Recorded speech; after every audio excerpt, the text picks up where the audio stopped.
오늘 먼저 우리 성도들에게 한 가지 여쭙고 싶은 게 여러분들의 자산이 얼마나 되십니까? 한번 좀 카운팅을 해 보셨습니까? 세지 않아도 별거 없다고 생각하시죠? 예, 맞습니다. 자산에는 유형자산과 무형자산이 있습니다. 유형자산은 금융자산 또는 실물자산들이죠. 그러나 무형자산은 내가 가지고 있는 어떤 능력들, 지식, 또 성품, 이 모든 것들이 다 무형자산으로 들어가는데 특히 우리가 믿는 하나님을 통해서 오는 영적 자산은 엄청난 무형자산이라는 것을 알고 신앙생활을 하실 수 있기를 바랍니다. 오늘 본문 말씀 잠언 28장 10절부터 20절 말씀에 매 절마다 핵심적인 단어들이 나오는데 10절 말씀에 보면 성실한 자는 복을 받는다. 성실한 자. 11절에 보면 명철한 자는 자기를 살펴한다. 명철한 자. 12절에 보면 의인이 득이하면 큰 영화가 있고 의인. 또 13절에 보면 죄를 자복하고 버리는 자는 불쌍히 여김을 받으리라. 죄를 자복하고 버린다. 14절에는 항상 여호와를 경외하는 자는 항상 경외하는 자 복되거니와 또 16절 말씀에 내려가면 탐욕을 미워하는 자는 장수하리라. 18절에 보면 성실히 행하는 자는 구원을 받으리라. 성실히 행하는 자. 19절에는 자기 토지를 경작하는 자는 먹을 것이 많으려니와 자기 토지를 성실하게 경작하는 자. 마지막 20절에 보면 충성된 자는 복이 많아도 이렇게 핵심적인 단어들이 쭉 나열되어 있는데 저는 이 말씀을 보면서 두 단어로 압축된다고 생각이 됩니다. 그것은 바로 성실과 충성이라는 말로 압축된다고 생각이 됩니다. 여러분, 인생 최고의 자산이 무엇일까요? 저는 결론에서 우리 성도들이 가질 수 있는 인생 최고의 자산 성실과 충성스러운 마음과 삶이라고 생각을 합니다. 그래서 오늘 설교의 제목을 인생 최고의 자산이라는 제목으로 말씀을 드리고자 합니다. 자, 성경에서 하나님과 성도의 관계를 어떻게 말씀하시는가? 물론 아버지와 자녀로 말씀하시지만 성경의 여러 곳에서 약 271번 정도 기업이라는 단어가 등장하고 있습니다. 우리의 최고의 자산은 바로 하나님이시다. 하나님이 우리의 기업이시라고 성경은 말씀하고 있습니다.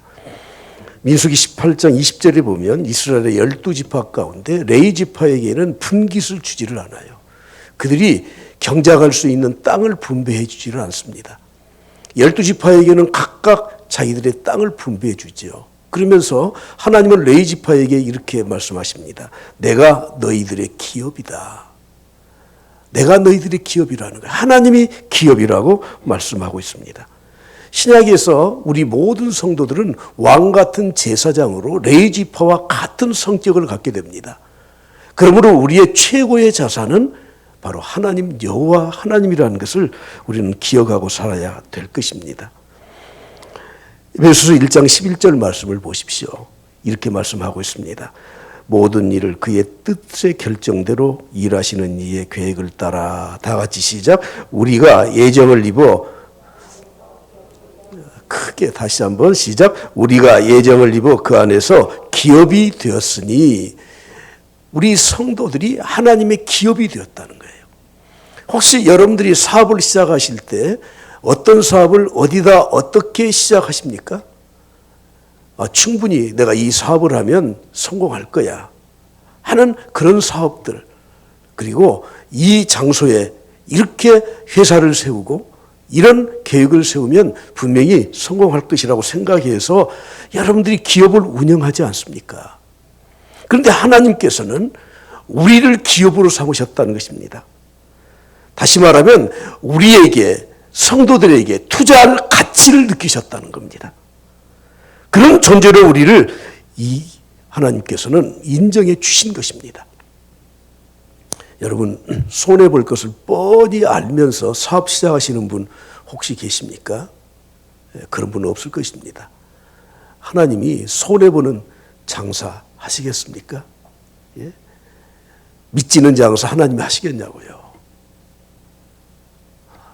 나와 같이 능력이 없고 가진 것이 없고 부족하고 연약한 존재임에도 불구하고 하나님은 나를 기업으로 삼으셨습니다. 엄청난 겁니다. 다시 말하면 나는 하나님께서 투자할 가치가 있는 사람으로 하나님이 여겨주셨다는 말씀이에요. 그런데 또 반대로 우리의 기업이 하나님이라고 성경은 말씀하고 있습니다. 예레미야가 3장 24절에 보면 내 심령에 이르기를 여호와는 나의 기업이시니 여호와는 나의 기업이에요.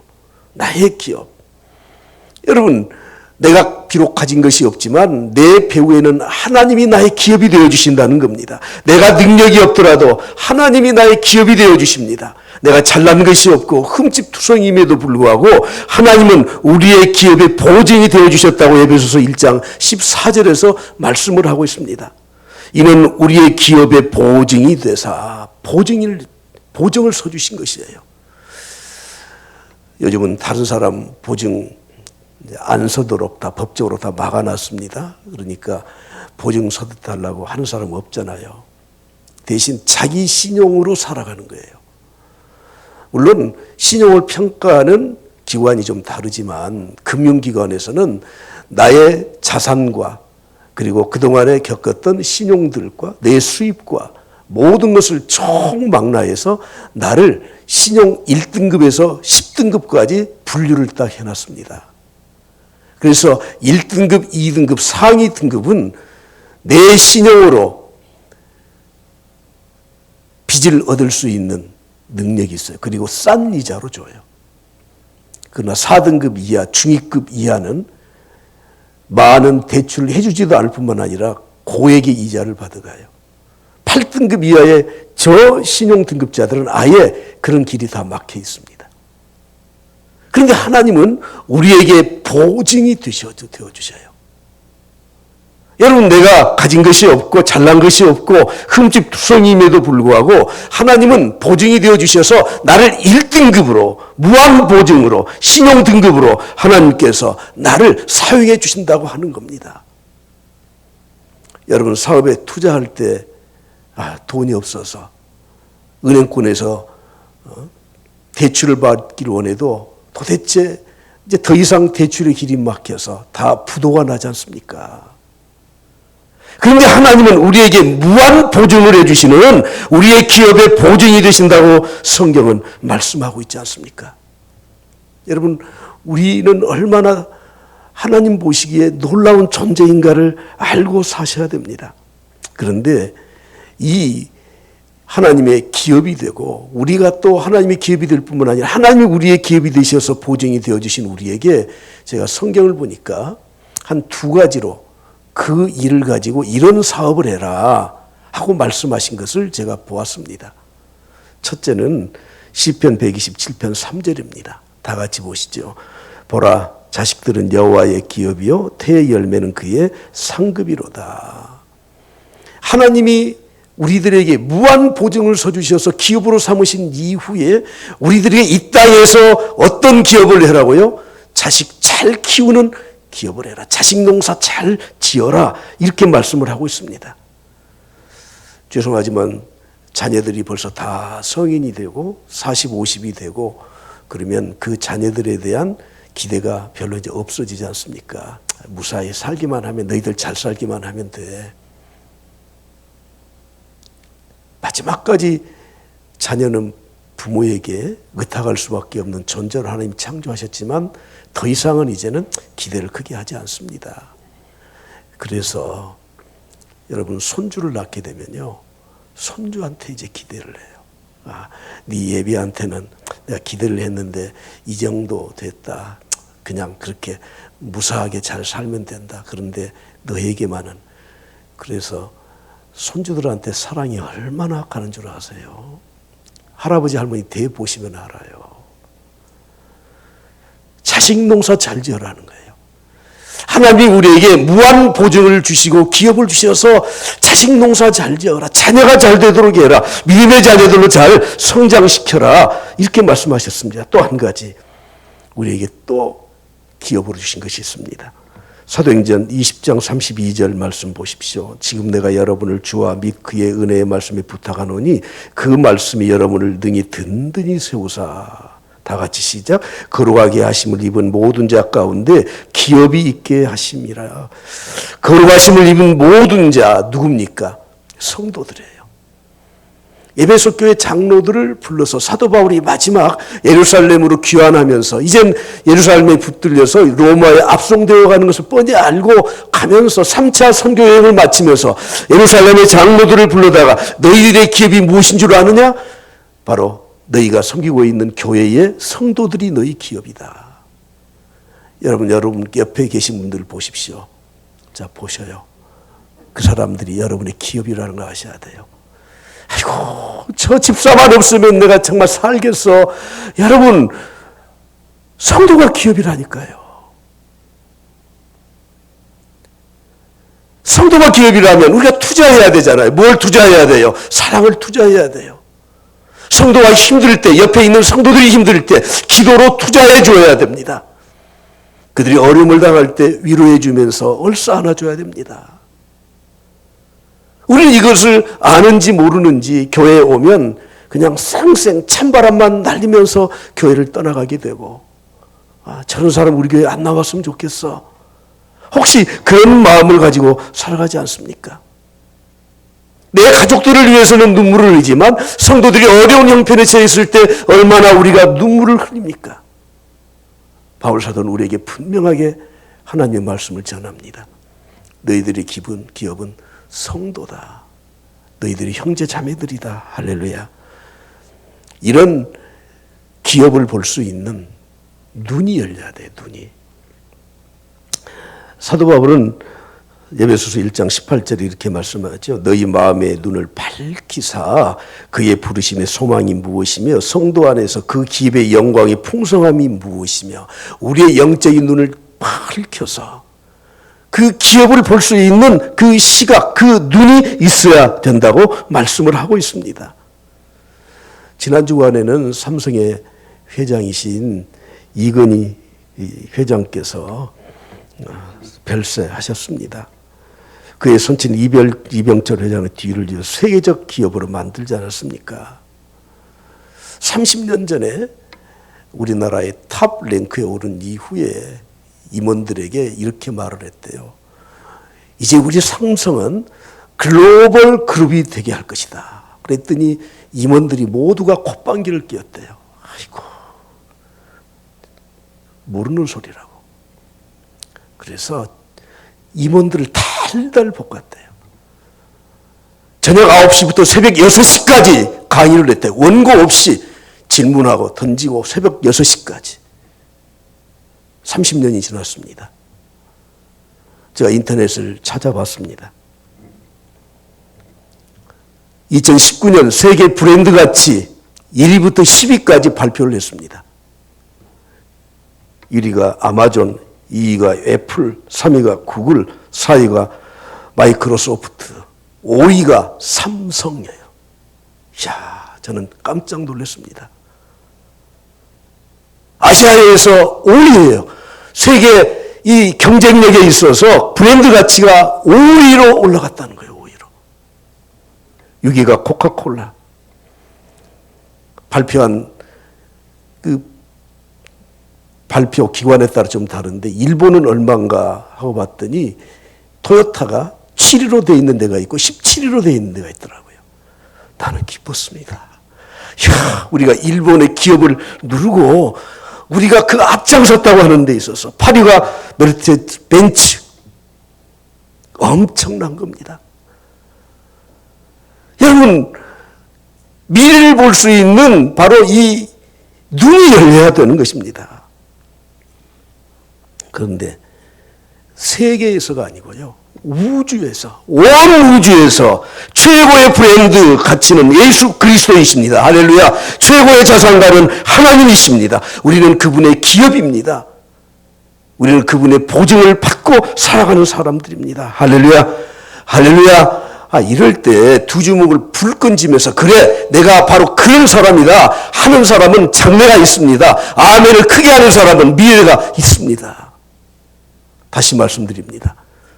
전 세계에서가 아니고 우주에서 최고의 브랜드 가치, 최고의 자산을 가지신 예수 그리스도 하나님의 후예들, 바로 그 자녀들, 우리가 바로 그런 소망이 있는 사람인 줄 믿습니다. 할렐루야. 그러면 그런 최고의 자산가이신 브랜드 가치가 있는 하나님은 도대체 어떤 분이신가 하는 것입니다. 여러분, 하나님은 어떤 분이십니까? 오늘 저는 본문에 있는 이 신실과 충성이라는 이 단어를 가지고 하나님은 신실하신 분이라는 것을 소개하고 싶습니다. 민수기 23장 19절 말씀에 보면 하나님은 사람이 아니시니 거짓말, 옛날 성경에는 시건이라고 되어 있죠. 밥 먹듯이 내가 말했던 거 다 먹어 삼키는 분이 아니셔요. 거짓말을 하신 분이 아니십니다. 인생이 아니시니 후회가 없으십니다. 하나님이 우리를 택하신 것은, 우리에게 주신 은사는 후회함이 없으시다고 말씀하고 있습니다. 하나님의 약속은 불변하십니다. 야고보서 1장 17절 말씀을 보십시오. 온갖 좋은 은사와 은밀한 선물이 다 위로부터 빛들의 아버지께로부터 내려오나니 그는 변함도 없으시고 회전하는 그림자도 없으시니라. 할렐루야. 하나님은 변치 않으셔요. 우리에게 주신 이 약속에 대해서 신실하신 분이십니다. 우리는 그런 하나님을 믿는 사람들입니다. 그런 약속을 믿고 사는 사람들에게 하나님은 하늘의 문을 열어주셔요. 말라기 3장 10절 말씀을 보십시오. 만군의 여호와가 이르노라, 너의 온전한 11조를 창고에 들여 나의 집에 양식이 있게 하고 그것으로 나를 시험하여 내가 하늘 문을 열고 너에게 복을 쌓을 곳이 없도록 붙지 아니하나 보라. 여러분, 내가 가진 거 좀 있다고요? 좀 배운 게 있다고요? 내가 실력과 능력이 있다고요? 여러분, 그건 아무것도 아니에요. 열면 닫을 자가 없고 닫으면 열 자가 없는 우리 주님께서 우리의 하늘문을 열어주시면 여러분 당해낼 자가 없다고 하는 것입니다. 할렐루야. 야곱이 형을 패서 도망을 치지 않습니까? 하룻길을 도망쳤습니다. 그 광야에서 피곤해서 쓰러졌습니다. 그리고 돌을 베개 삼아서 잠이 들었는데 하나님이 야곱에게 꿈에 보여주시지 않습니까? 하늘문을 열어주셨습니다. 하늘에서 사다리가 내려왔습니다. 천사들이 오르락 내리락 하는 것을 보여주셨습니다. 여러분, 야곱은 도망자입니다. 비겁한 사람입니다. 약삭빠른 사람입니다. 사기꾼입니다. 그러나 하나님이 그의 인생에 하늘문을 열어주신 이후에 그의 인생이 달라진다는 것을 우리는 성경을 보면서 알지 않습니까? 아무리 인간이 노력하고 발버둥 쳐도 하나님이 하늘문을 열어주시지 않으면 아무 소용이 없습니다.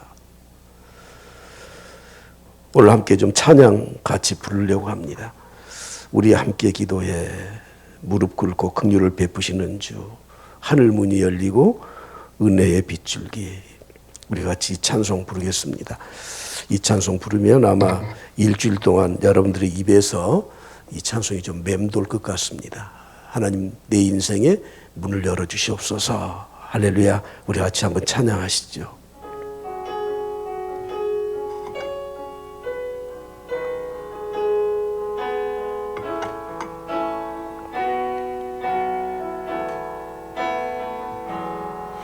우리 함께 기도해. 주 앞에 나와 무릎 꿇고 긍휼 베푸시는 주, 하늘을 향해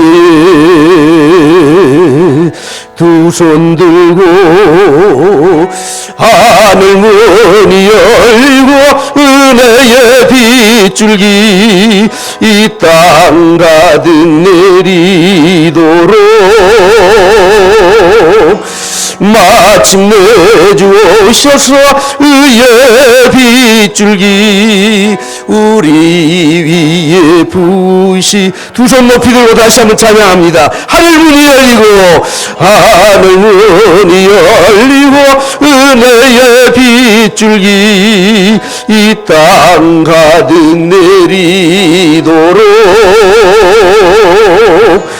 마침내 주오셔서 의의 빗줄기 우리 위에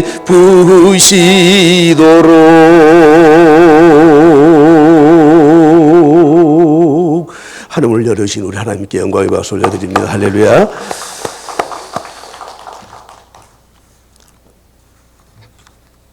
그러면 우리의 기업이 되시고 보증이 되시고 우리를 기업으로 삼으신 하나님, 그분이 하늘문을 열어주셨습니다. 그럼 우리는 어떻게 살아야 하는가? 이미 말씀드린 것처럼 우리는 성실하고 충성스럽게 살아야 합니다. 이미 우리에게 이런 약속을 주셨다면 이젠 우리는 성실하게 살아야 되는 거예요. 하나님 약속 믿고 그대로 살면 되는 겁니다. 오늘 본 말씀 다시 한번 보시죠. 10절 말씀해 보면 성실한 자는 복을 받느니라. 할렐루야. 18절 다 같이 보시죠. 성실하게 행하는 자는 구원을 받을 것이나 20절 다 같이 보십니다. 충성된 자는 복이 많아도. 우리가 자주 짧은 찬송이지만 부르죠. 신실하게 진실하게 거룩하게 살게 하소서.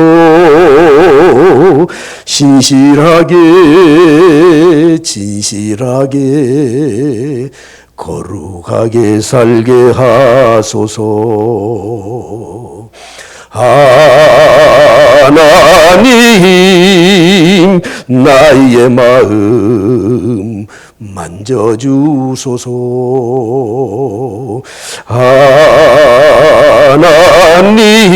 하나님 나의 영혼 새롭게 하소서.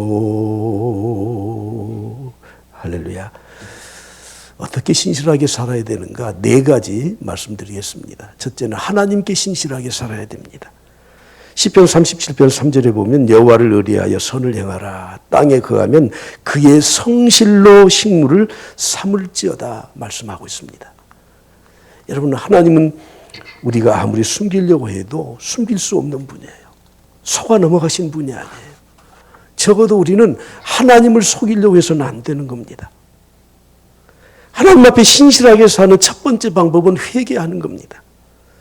다윗이 하나님의 마음에 합한 자라고 했는데 다윗이 무슨 능력이 많아서 그가 똑똑하고 잘나서 선해서 그런 게 아니에요. 흠 많고 죄 많은 사람이지만 그러나 그는 정직한 사람이었고 선지자가 그를 지적할 때 하나님 앞에 당장 엎드려서 회개했었습니다. 우리는 하나님께 신실하게 살아야 됩니다. 신구약 성경에 인물들의 이름이 가장 많이 나오는 사람이 다윗입니다. 아브라함은 236번, 모세는 812번, 다윗은 903번 나옵니다. 전 세계에서 성경에서 인용한 이름 가운데 가장 많이 사용한 이름은 존이라고 하는 요한이에요. 후안, 스페인어로는 후안이라고 하죠. 그 다음이 바로 데이빗, 다윗이에요. 다윗은 하나님 앞에 신실한 사람, 정직한 사람이었습니다. 적어도 우리는 하나님을 속이려고 해서는 안 됩니다. 두 번째는 내 자신에게 신실하게 정직하게 살아야 됩니다. 여러분, 내 자신에게 신실하지 못한 사람은 다른 사람에게도 신실하게 살아갈 수가 없습니다. 자존감이 높은 사람일수록 내 자신에게 신실하게 산 사람들이에요.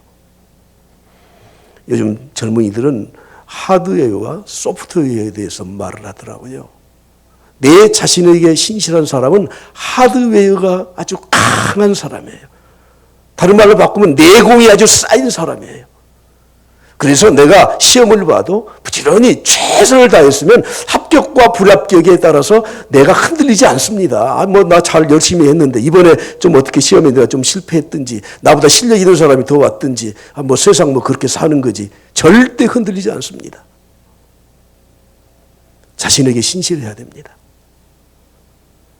한 점 부끄럼 없이라는 시가 있지만 여러분, 다른 사람은 속일 수 있지만 내 자신은 속일 수 없지 않습니까? 자신에게 신실하게 살아가는 사람들은 결과보다는 과정을 훨씬 더 소중하게 생각합니다. 세 번째로는 사람들에게 신실하게 대해줘야 됩니다. 상대방을 신실하게 대해주는 사람은 모든 사람에게 인격적으로 대해줍니다. 없는 사람, 힘이 없는 사람 막 짓밟고 무시하고 갑질하고 하지 않습니다.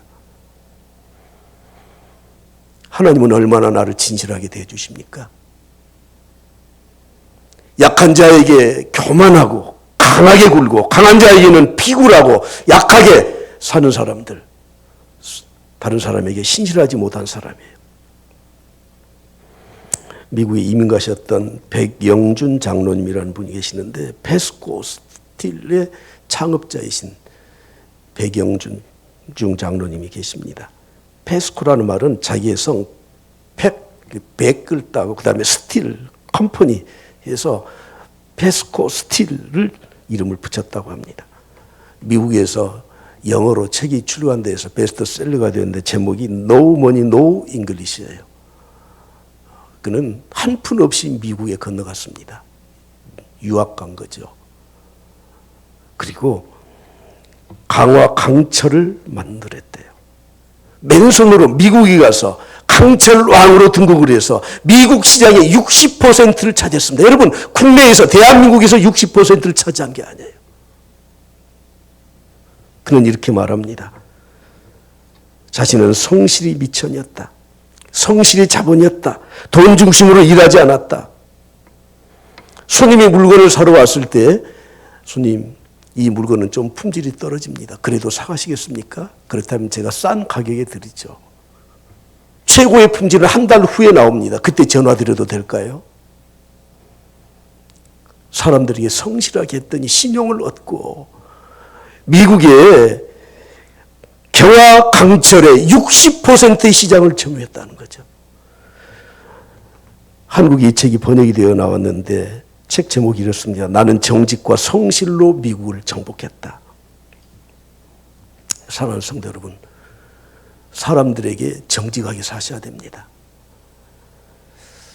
제일 기분 나쁜 게 이거더라고요. 과일 가게에서 사과를 이렇게 한 상자 샀는데 위에는 참 때깔 좋고 좋은 거예요. 근데 가서 먹다 보니까 밑에는 좀 썩었어. 그 가게 2번, 3번 가겠습니까? 다시는 안 가죠. 사람들에게 성실하게 살아야 됩니다. 첫 번째, 하나님께 성실하게. 두 번째, 내 자신에게 성실하게.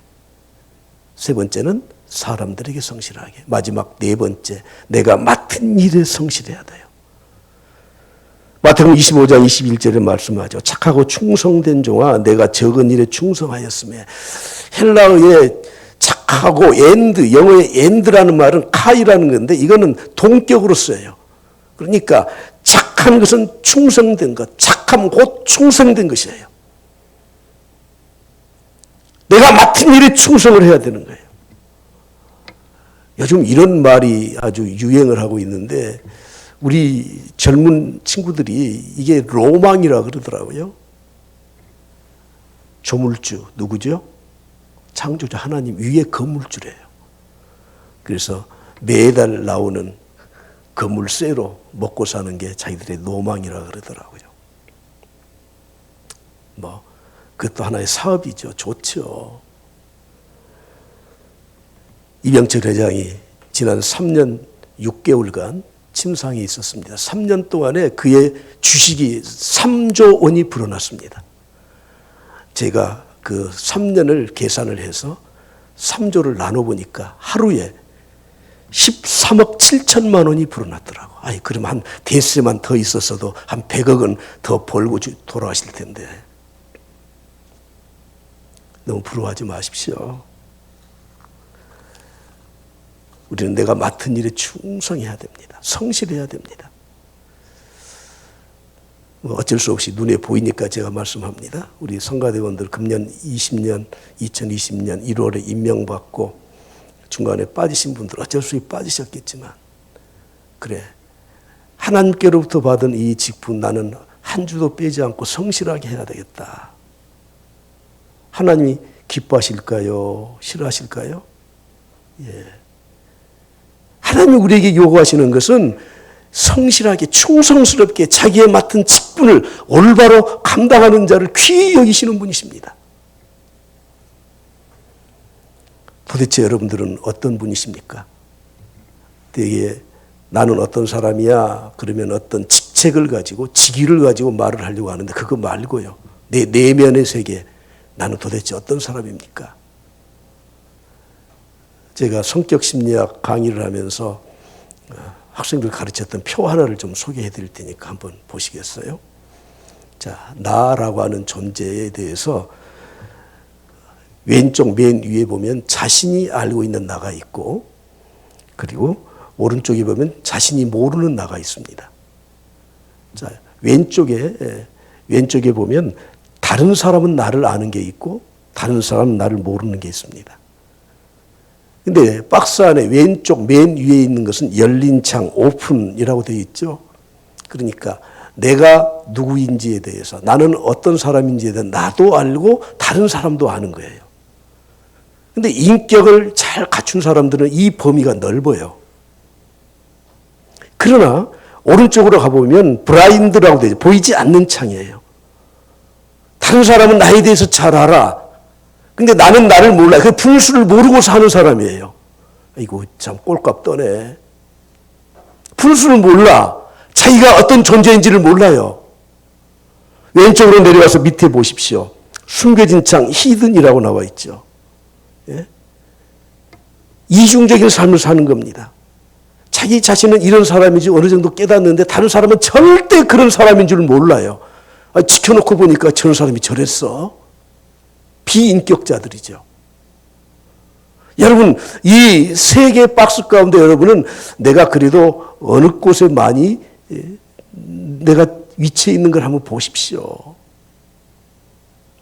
내 자신에게, 다른 사람에게 성실하게 사는 사람들은 열려진 창이 넓어요, 넓어. 그런데 오른쪽 맨 아래에 있는 데 보면 미제창, 언나운이라고 되어 있죠. 이건 자기도 모르고 다른 사람도 몰라. 감춰진 겁니다. 하나님만 아시는 겁니다. 미래를 개척해 나가는 사람들은 감춰진 것을 자꾸 끄집어내서 개발해 나가는 사람들. 그러니까 우리 젊은이들, 청소년들에게는 이 미제창, 언나운이라고 하는 이 미제창을 자꾸 개발을 해줘야 돼요. 그래, 너 이거 한번 해봐.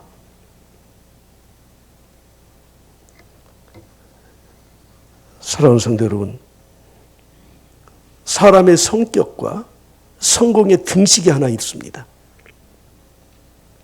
그 특징은 성실입니다.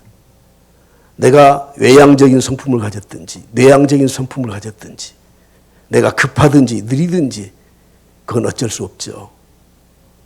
그런데 모든 일에 성공적으로 사는 사람들의 공통적인 특징이 딱 한 가지가 있습니다. 그것이 성실입니다. 하나님은 우리에게 이미 기업이 되어주시고 우리는 하나님을 기업으로 삼고 계십니다. 그리고 우리에게 무한 보증을 서주신 우주의 최고의 능력자이신 분이 우리 아버지 하나님이십니다. 우리는 어떻게 살아야 됩니까? 성실하게 살아야 합니다. 여러분 어떤 사람 되고 싶으십니까? 돈 많은 사람이요? 실력 있는 사람, 인정받는 사람? 여러분 그것은 모두가 그렇게 보이는 것뿐일 뿐입니다. 내가 성실하게 되면 지금 당장 부족한 게 많이 있을지라도 하나님이 채워주시고 성공의 길로 가도록 우리를 인도하신다는 것입니다. 최근에 이런 책이 나왔는데 혹시 보셨는지 모르겠습니다. 나쁜 아이로 키우라. 일본의 와세다 대학의 가토 다이조 교수라는 분이 책 제목을 이렇게 잡았습니다. 왜냐하면 아이들을 착한 아이로 강요하니까 아이들이 위장술을 쓰는 거예요. 착한 척 하는 거예요. 그래서 나쁜 아이로 키워라. 역설적인 제목을 잡게 된 겁니다. 버지니아 공대 총기 난수 사건 아시죠? 2007년 4월 16일 아침 7시 15분부터 9시 45분까지 2시간 30분 동안 무차별하게 총기를 난사했죠. 자기는 나중에 자결됐습니다. 33명이 죽었습니다. 29명이 부상을 당했습니다. 미국 역사상 최악의 총기 사건이라고 합니다. 바로 그 친구가 버지니아 공대에 다니는 조승이라고 하는 우리 교민 1.5세입니다. 8살에 이민을 갔죠. 얼마나 착하게 살았는지 그 친구들이 지난번에 소개했던 조세핀 킴의 그 남동생이 그 아이하고 조승이하고 절친이었대요. 그 아이가 그런 사고를 쳐요? 아무도 믿지를 않아요. 이름이 잘못된 거지. 착한 아이로 위장되어서 한 거예요. 그 안에 쌓여있던 이 분노가 폭발을 하니까 그 위험한 일을 저지르게 되었다고 하는 것입니다. 우리는 강요해서 착한 아이로 만들지 않습니까? 1등하면 착해. 여러분 1등한 것하고 착한 것하고 무슨 등식이 성립이 되죠? 울지 마. 착하지? 울지 마. 아니 자기의 감정 표현이 우는 건데 감정을 억누르는 것이 착한 것입니까? 그래서 이 다이조 교수가 아이를 나쁜 아이로 키워라. 역설적인 제목을 붙이게 된 것입니다. 오늘 저는 여러분들에게 자식 농사 잘 지어야 되고 우리 자손들이 잘 되어야 되는데 어떤 아이를 여러분들이 만들었으면 좋겠는가 한 10가지를 제시할 테니까요. 그 가운데 한 2가지만 손가락으로 한번 꼽아 보십시오. 자, 믿는 대로 될지어다. 자, 보십시오. 첫 번째, 영혼이 강한 아이, 사람을 두려워하지 않는 아이, 예의 바른 아이, 사회 지능이 높은 아이, 사람 냄새 나는 아이, 남과 다른 아이, 실패를 겁내지 않은 아이, 비전과 사명을 가진 아이, 자립심이 강한 아이, 좋은 아이를 넘어 위대한 아이. 여기 계신 분들은 10가지를 다 세고 계셔 지금. 그래야 됩니다. 그러나 여러분 이거 이전에 자 오늘 말씀을 들었으니까 한 가지. 어떤 아이로 키우라고요? 성실한 아이로 키워야 돼요. 이 나머지는 그냥 따라오게 돼 있어요. 따라오게. 하나님은 성실하신 분이에요. 오늘 우리가 자식 농사도 잘 지어야 되겠고 우리 청년들은 여러분들의 앞날이 형통해야 됩니다. 성실하게 사십시오. 할렐루야. 할렐루야. 하나님이 우리의 보증이 되어 주실 줄 믿습니다.